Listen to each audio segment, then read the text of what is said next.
tema do nosso curso é Direito Civil Constitucional. Meu nome é Fábio Vieira Figueiredo, sou professor de Direito Civil. A aula de hoje vai tratar do panorama evolutivo dos princípios do direito civil, do direito privado. Então nós vamos tratar efetivamente de direito privado à luz da Constituição de 1988. Mas antes de iniciar a nossa aula, gente, queria que vocês tomassem nota aí do nosso e-mail aqui do programa, né, dúvidas ou sugestões que vocês tenham, é saberdireito@stf.jus.br. Vou repetir, saberdireito@stf.jus.br, tá ok? Pois bem, vamos tratar então de direito privado, de direito civil. O tema do curso é direito civil constitucional. Professor, mas não tem essa cadeira lá na minha faculdade, onde eu fiz a faculdade, onde eu estou fazendo, ou não tem essa matéria sendo cobrada lá em concursos públicos, direito civil constitucional, né? É efetivamente um neologismo, direito civil constitucional, né? Convencionou-se chamar de direito civil constitucional aquela gama imensa de direitos das civis, direitos do povo, que ascenderam às constituições. Então, hoje em dia não é um fenômeno só brasileiro, nós temos isso em diversos outros países do mundo.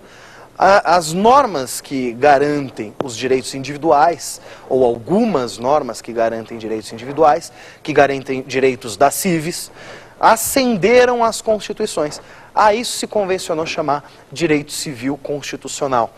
E junto com esse neologismo, com essa nova terminologia a tratar dessa parte do direito civil, ou deste ponto de estudo do direito civil, nós temos aí uma gama infinita de princípios aplicáveis e uma construção doutrinária, que ainda que recente, é muito profunda na matéria do direito civil constitucional.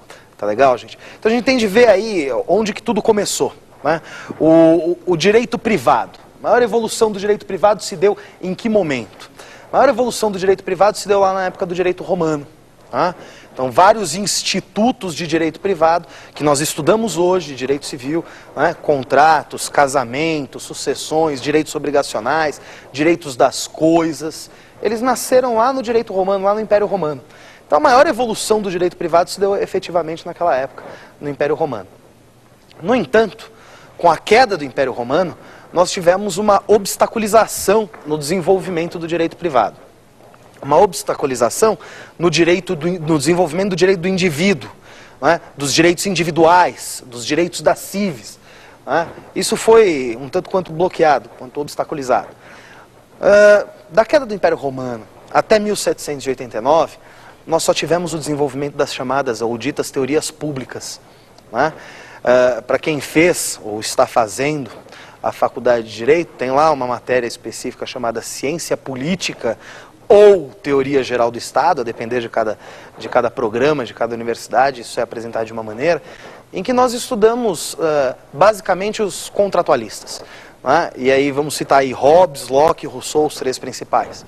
Estes três indivíduos, né, o Hobbes com o Leviatã, o Locke com os dois tratados sobre o governo civil e o Rousseau com o contrato social, eles buscam responder a mesma pergunta. Por que é que o Estado manda e o indivíduo obedece? Então, nós vivemos esse período aí, entre a queda do Império Romano até 1789, foi um período de estudo das ditas teorias públicas, que hoje nós conhecemos como direito administrativo, como direito constitucional, né? Até em alguma medida o direito tributário, né? Fazem parte aí dessas ditas teorias públicas. E o nosso marco aqui é 1789. Em 1789 nós temos o renascimento do direito privado. O que a gente chama de renascimento do direito privado? Olha, nós tivemos aí um período em que o indivíduo foi considerado mínimo e o Estado máximo. Esse período foi esse período entre a queda do Império Romano e o início lá em 1789 com a Revolução Francesa. Em 1789 nós vemos eclodir um movimento que já vinha nascendo desde o século XII, não só na França, mas como de resto em toda a Europa, mas na França de maneira muito mais acentuada. Esse movimento era aquele movimento burguês, né? Nascia uma nova classe social, a burguesia.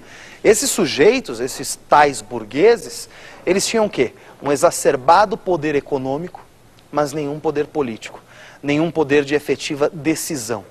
Então o sujeito começa a olhar para o lado e ele fala assim, eu não posso contratar com quem eu quero, o que eu quero, na hora que eu quero, do jeito que eu quero. Então eu não tenho liberdade de contratação. E eu preciso de liberdade de contratação. Isso é absolutamente necessário para mim, porque eu tenho um grande poder econômico, mas eu não tenho liberdade de atuação privada. Eu não tenho liberdade de atuação da minha autonomia privada. Eu não tenho autonomia de vontade. Em 1789, sob aquela tríade axionômica, sobre aqueles 3 princípios, liberdade, igualdade e fraternidade, eclode o movimento revolucionário francês. Naquele momento, o que é que esses sujeitos queriam? Liberdade, igualdade e fraternidade. Essa era a bandeira levantada por eles. Então o que eu vou convidar vocês a fazer agora? Traduzir estes 3 princípios, esta chamada tríade axionômica, vamos traduzir estes 3 princípios para o direito civil. A tradução destes 3 princípios, liberdade, igualdade e fraternidade para o direito civil. Então, primeiro, liberdade. De que liberdade que se está tratando aí nesse momento? A liberdade é a mais ampla e irrestrita liberdade de contratação possível.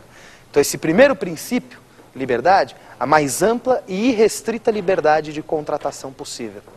E igualdade? Que princípio que é esse de igualdade traduzido para o direito privado, para o direito civil? Igualdade igual isonomia formal. É disso que nós estamos tratando quando tratamos da igualdade lá no movimento revolucionário. Isonomia formal. E o que significa essa isonomia formal, essa igualdade formal? Tratar a todos de maneira equânime, de maneira igual. E ponto. Era aí que parava a igualdade. E a fraternidade, o que significava aí para o direito civil? A boa-fé nos atos de comércio. Agora a gente tem de fazer um exercício aqui e pensar. Será que a liberdade ampla e restrita de contratação, a isonomia formal e a boa-fé nos atos de comércio são 3 princípios que sustentam o direito privado? Que efetivamente trazem para o direito privado a segurança que ele precisa no relacionamento social das pessoas? Enfim, vamos imaginar aí. Eu posso contratar o que eu quiser, com quem eu quiser, no momento que eu quiser, do jeito que eu quiser. Imaginem só o seguinte, eu vou contratar um sujeito para instalar redes de computadores no meu escritório. Ele vai instalar uma rede de computador no meu escritório. Não estou falando de contrato de trabalho, hein, gente? Estou falando de um contrato típico previsto no Código Civil, qual seja o contrato de prestação de serviços. E eu vou contratar o sujeito para instalar redes de computadores lá no meu escritório. Ele vai instalar as tais redes de computadores no meu escritório. Ele trabalha para isso durante 18 horas. E eu ofereço para ele, pasmem, um prato de sopa. Eu falo assim, você vai trabalhar 18 horas instalando redes de computadores no meu escritório e eu vou lhe oferecer um prato de sopa para pagar isso. E não estamos tratando de um contrato de trabalho. Ele é livre para contratar, se ele aceitar, tá ok, claro que não. Claro que não. Por que é claro que não? Porque isso avilta a dignidade humana do indivíduo. Então isso é um direito indisponível. Ele não pode trabalhar aquelas 18 horas em troca de um prato de sopa. Então, qual é o limite dessa liberdade de contratar? Será que há limite dessa liberdade de contratar? Será que em algum momento finaliza a liberdade de contratar?